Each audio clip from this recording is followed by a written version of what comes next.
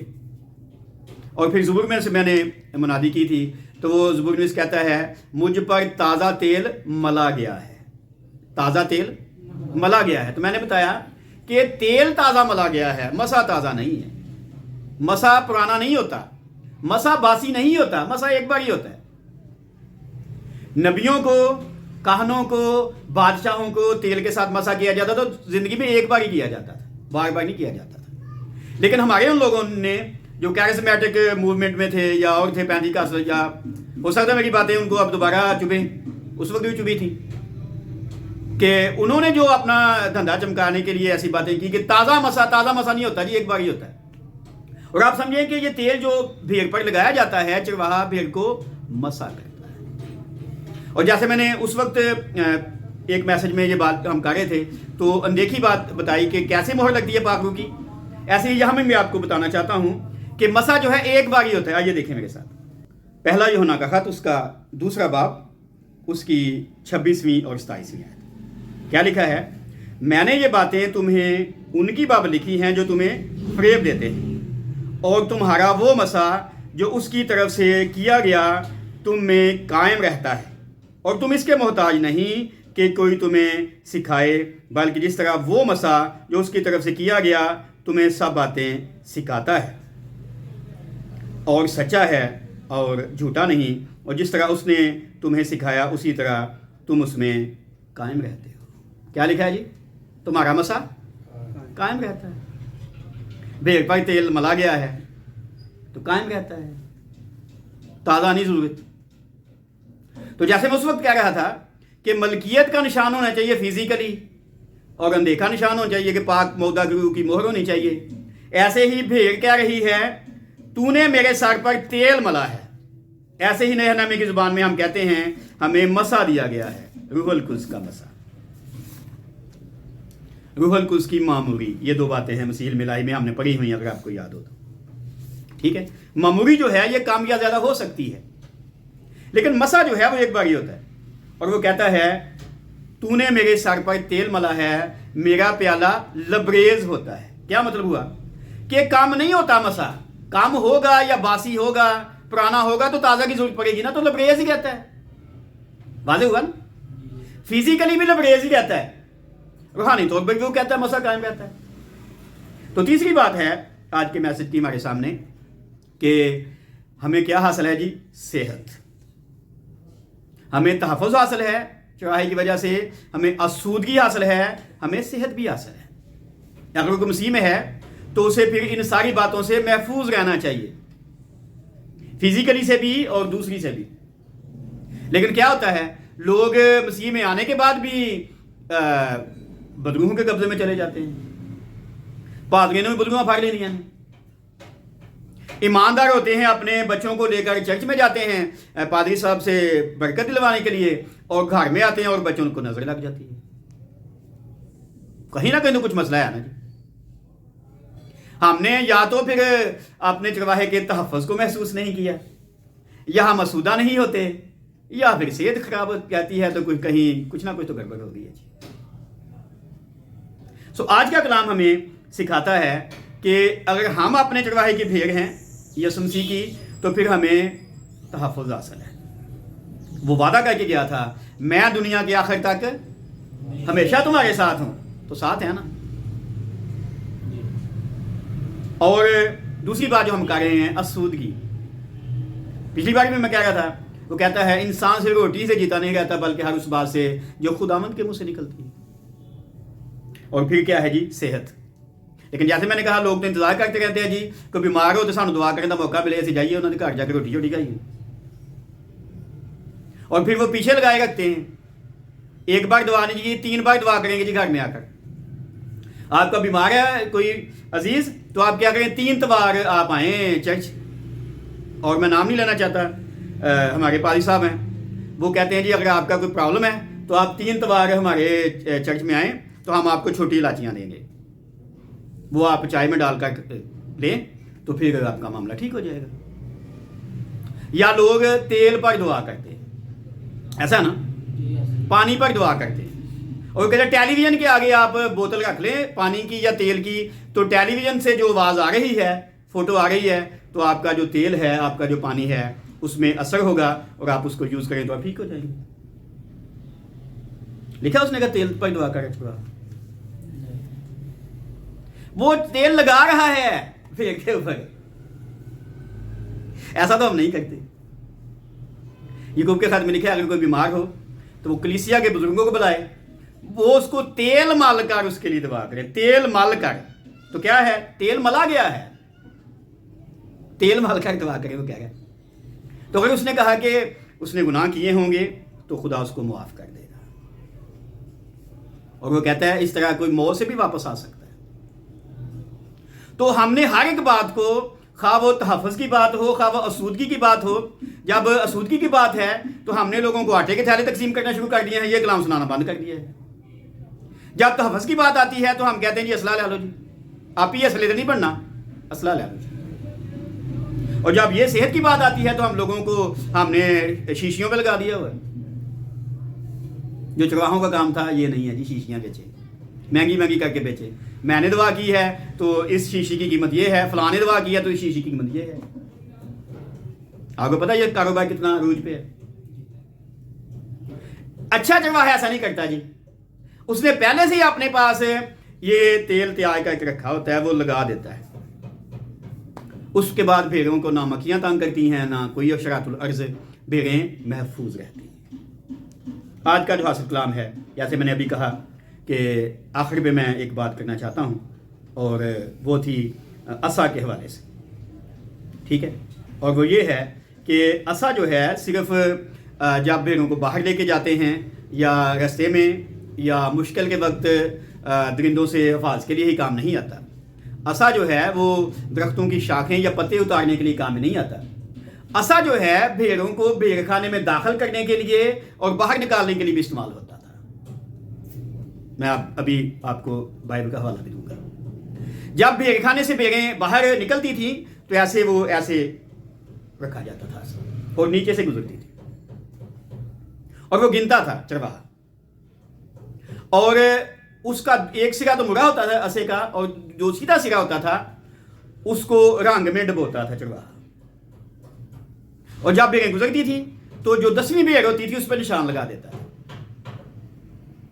کہ یہ بھیڑ جو ہے یہ دا یقی کے لیے خدا کے حضور میں چلی جائے گی. اس عصے کے بغیر بھیڑوں کی جو گنتی نہیں پوری ہوتی تھی. بھیڑیں اس عصے کے بغیر نہ تو باہر جاتی تھیں نہ وہ اندر آتی تھی. اور یہ ایک حوالہ میں آپ کے سامنے رکھتا ہوں آخر میں. حزقیل کی کتاب اس کا 20واں باب اس کی 37ویں اور 38ویں آیت. وہ کہتا ہے اور میں تم کو چھڑی، یہاں اردو ترجمہ چھڑی ہے لیکن میں نے چیک کیا وہی لفظ جو زبور 23 میں لکھا ہے عصا عبرانی میں، وہی لفظ یہاں بھی عصا لکھا ہوا ہے عبرانی میں. ہم نے وہاں پر زبور 23 میں عصا ترجمہ کر دیا ہے، پر حزقیل میں ہم نے اس کا ترجمہ چھڑی کر دیا، لیکن دونوں جگہ پر ایک ہی طرح کا عبرانی لفظ ہے، اس لیے اس کا ترجمہ ہوگا عصا. اور میں تم کو عصا کے نیچے سے گزاروں گا اور عہد کے بند میں لاؤں گا، اور میں تم میں سے ان لوگوں کو جو سرکش اور مجھ سے باغی ہیں جدا کروں گا. میں ان کو اس ملک میں جس میں انہوں نے بود و باش کی نکال لاؤں گا، پر وہ اسرائیل کے ملک میں داخل نہ ہوں گے، اور تم جانو گے کہ میں خداوند یعنی یہوہ ہوں. تو کیا لکھا ہے؟ میں تم کو عصا کے نیچے سے گزاروں گا. اور پچھلے ایک میسج میں بتا رہا تھا یسوع مسیح نے متی کی انجیل کے 25ویں باب کی 31ویں آیت سے کہا کہ بادشاہ آئے گا اور وہ تخت پر بیٹھے گا اور وہ بھیڑوں کو بکریوں سے جدا کرے گا. لکھا نا، ہم نے پڑھا تھا. بھیڑوں کو دائیں طرف کر دے گا اور بکریوں کو بائیں. تو یہ جو دائیں بائیں کرنے کا جو پروسیس ہے عصے کی وجہ سے ہوگا. مکاشفہ کی کتاب کہتی ہے اس کے ہاتھ میں لوہے کا عصا ہوگا. اور زبور 2 میں لکھا ہے کہ وہ اس لوہے کی عصا کی وجہ سے قوموں پر حکومت کرے گا اور ان کو ایسے ہی توڑ دے گا جیسے کمہار کے برتن چکنا چور ہو جاتے ہیں. تو آخر میں جیسے میں نے کہا، میں ایک بات کرنا چاہتا تھا، ابھی میں نے کی. ہمارا چرواہا واپس آ رہا ہے. اب اس کے ہاتھ میں لوہے کا عصا ہوگا اور اس لوہے کے عصا سے وہ الگ الگ کرے گا. اس لوہے کے عصا سے ہمیں وہ اپنی طرف کرے گا یا باہر نکال دے گا. اگر یہاں پر ہمیں اس کا عصا تسلی نہیں دے رہا، اس کی لاٹھی تحفظ نہیں دے رہی، تو پھر وہاں مشکل ہونے والی ہے. اگر یہاں اس کا عصا ہمیں تسلی دیتا ہے، تحفظ دیتا ہے، تو پھر جب وہ واپس آئے گا ہمیں کہے گا میرے باپ کے مبارک لوگوں. لیکن اگر بکریوں کی طرح ہم نے ابھی اس کے عصے کا سامنا کیا ہے، اس کی لاٹھی پر کوئی توجہ نہیں دی، مار کھاتے رہتے ہیں، بیمار رہتے ہیں. ہم نے ایک بار منادی کرتے ہوئے یہی بات کی تھی. پولس کہتا ہے کہ بہت سے لوگ ہیں جو ناجائز طور پر خدا ان کی میز میں آ جاتے ہیں، وہ کہتے ہیں اس وجہ سے بیمار ہیں، کمزور ہیں، بہت سے مر بھی گئے ہیں، انہیں پتہ ہی نہیں کہ خدا ان کی میز میں کیسے آنا ہے. تو چرواہا تو دسترخوان سجا رہا ہے، پر کیا بھیڑ اس دسترخوان پر آنے کا حق رکھتی ہے؟ اگر بھیڑ اپنے چرواہے کے عصا اور لاٹھی سے تسلی نہیں پاتی تو اسے چرواہے کے دسترخوان پر آنے کا کوئی حق نہیں ہے جی. اور اگر اسے دسترخوان پر آنے کا حق نہیں ہے تو اسے اپنے سر پر تیل لگانے کا بھی حق نہیں. تو ابھی جنہوں نے اس چرواہے کو نہیں قبول کیا، اس کے تحفظ کو محسوس نہیں کرتے، اس کے دسترخوان سے یہ جو بائبل ہے فائدہ نہیں اٹھاتے، اس کا تیل ان کے سروں پر نہیں لگا، تو انہیں تیار رہنا چاہیے اس چرواہے کے لوہے کے عصے کا سامنا کرنے کے لیے. جو انکار کر رہے ہیں انہیں سامنا کرنا پڑے گا اس لوہے کے عصے کا، یا وہ جو آ کر بھی اپنی طرح کی زندگی گزارے انہیں بھی اس عصے کا سامنا کرنا پڑے گا. سو آج دوسرا حصہ تھا ہمارے سامنے اس زبور کا، یعنی دوسرا جوز اور تقدیر کے اعتبار سے اس زبور پر ہم نے آج تیسرے حصے میں منادی کی، اور وہ ہے چرواہے کی کارگزاری اور بھیڑ کا بھروسہ۔ تو حاصل کلام یہ ہے، کیا ہم پہ وہ مسا ہوا؟ کیا ہمارے سر پر تیل لگایا گیا؟ اور وہ مسا، وہ تیل قائم رہنا چاہیے، اس سے ہمارا سر لبریز رہنا چاہیے۔ ابھی وقت نہیں، میں اور حوالے نہیں دے رہا، اور لیکن وائز کی کتاب میں لکھا ہے، تیرا لباس ہمیشہ سفید اور تیرا سر چکناہٹ سے خالی نہ رہے۔ بعد میں آپ نکال کے پڑھیے گا، میں یہ آپ سے کہہ رہا ہوں، ابھی ٹائم نہیں، ہم نکال کے نہیں پڑھ سکتے، لیکن حوالہ میں نے بتا دیا۔ تو لباس سفید رہنا چاہیے، کیا مطلب؟ راست باز، اور سر چکناہٹ سے خالی نہیں رہنا چاہیے کہ چرواہے نے سر پر تیل ملا ہوا ہو، لگایا نہیں، ملا ہوا ہو۔ تو حاصل کلام یہ ہے کہ ہمارا مسا قائم رہنا چاہیے۔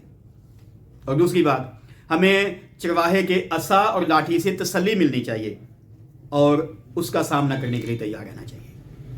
خدا ہمیں اس کلام کے وسیلے برکت دے، آمین۔